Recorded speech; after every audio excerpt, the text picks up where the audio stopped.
In the last few years it has become fashionable for electronic musicians to renounce their computers in favor of the prodigal delights of 60s and 70s style modular synths.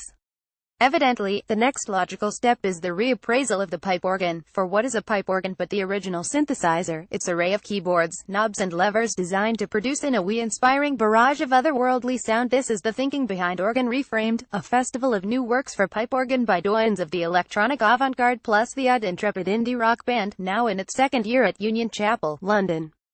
Along with the flamboyant recitals of Cameron Carpenter and its appearance on acclaimed experimental releases by, among others, Corrales Coverdale and Tim Hecker, it seems that the organ might be having a bit of a moment.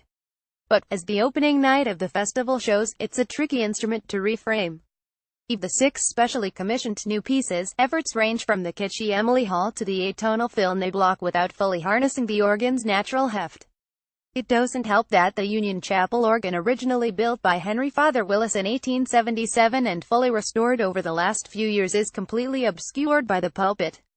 Via the big screen we can see James McVinnie's hands moving nimbly across the keys, or his brogues on the pedals, but never both at once, so you don't really get a sense of the physicality involved. Center stage is occupied by a small ensemble of musicians from the London Contemporary Orchestra. Musically as well as visually, it sometimes feels as if the organ has been reduced to a bit-part role at its own celebration. It's not until midway through Hecker's rousing contribution that McVinnie really makes his presence felt, bashing out strident but slightly wonky chords like a melting Bach fugue. Similarly arresting is the contribution of Mira Calix, who never shies away from a challenge, having previously explored the musical properties of insects, paper and stones. Her piece is an angry meditation on Brexit entitled Defo the Department of How to Fuck Ourselves. Reflecting a country split down the middle, it's made up of very high and very low notes. A tense standoff between the two eventually erupts into a scurrying Baroque cacophony.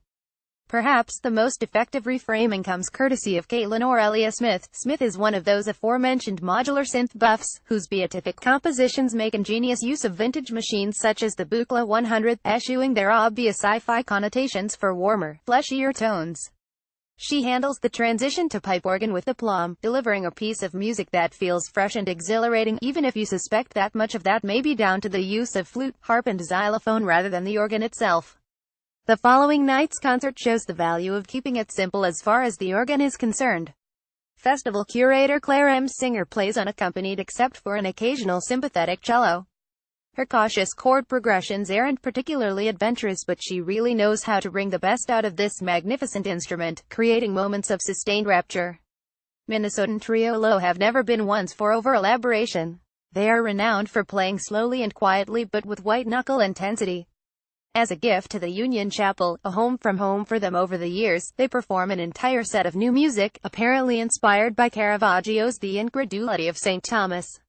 Low have never made any secret of their religious affiliation. Founding couple Mimi Parker and Alan Sparhawk are Mormons, but they are constantly questioning and examining their faith, often with mordant, self-deprecating humor.